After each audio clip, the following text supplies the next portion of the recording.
আসসালামু আলাইকুম সবাইকে, আশা করছি সবাই অনেক ভালো আছেন। তো আপনাদের কাছে আজকে একটা রিকোয়েস্ট নিয়ে আসলাম। রিকোয়েস্টটা হচ্ছে, আপনারা অনেকেই আমার ফানি ভিডিওগুলো আপনাদের অ্যাকাউন্টে ছাড়েন বা স্টোরি দেন, শেয়ার করেন। তো আমি চাই যে আজকের ভিডিওটা সর্বোচ্চ পরিমাণ শেয়ার দেন। যে যেখান থেকেই হোক, যে ভিডিওটা দেখবেন তারাই হয় স্টোরি দেন, নয়তো শেয়ার দেন, বিভিন্ন গ্রুপে শেয়ার করেন। কেননা আজকের ভিডিওটা হচ্ছে একটা পরিবারের হাসি ফিরিয়ে দেওয়ার জন্য।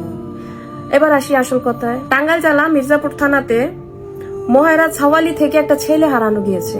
ছেলেটার নাম হচ্ছে শাহাদাত। ওর বয়স হচ্ছে আনুমানিক 15 থেকে 16। তো ছেলেটা হারানো গিয়েছে গত মাসে। ওরা অনেক খোঁজাখুঁজির পরও তাকে পাওয়া যায়নি, কেননা তার মাথায় একটু সমস্যা আছে। তো মাথায় সমস্যা থাকার কারণে ওর নাম ঠিকানা কোনো কিছু বলতে পারে না। ওই ছেলেটাকে আপনারা যাতে চিহ্নিত করতে পারেন, তার ছবি পাশে দিয়ে দিছি এবং তার সকল ডিটেলস আমি উপরে দিয়ে দিলাম। আপনাদের কাছে রিকোয়েস্ট, ভিডিওটা সর্বোচ্চ পরিমাণ শেয়ার দেন, যেন তার পরিবার তাকে ফিরে পায়, তার বাবা মা তার সন্তান ফিরে পায়, সন্তান তার বাবা মাকে ফিরে পায়।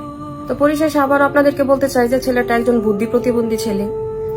তো কোনো সহৃদয়বান ব্যক্তি যদি ছেলেটাকে পেয়ে থাকেন বা সন্ধান জেনে থাকেন বা আমার এই ভিডিও প্রচারের মাধ্যমে তাকে পান, উপরে উল্লেখিত ঠিকানায় যোগাযোগ করবেন। তার বাবার নাম্বার দেওয়া আছে উপরে, কন্ট্যাক্ট করবেন। তো আপনি আমি মিলে চলুন একটা শেয়ার, একটা প্রচারের মাধ্যমে একটা পরিবারের মুখে হাসি ফোটাই।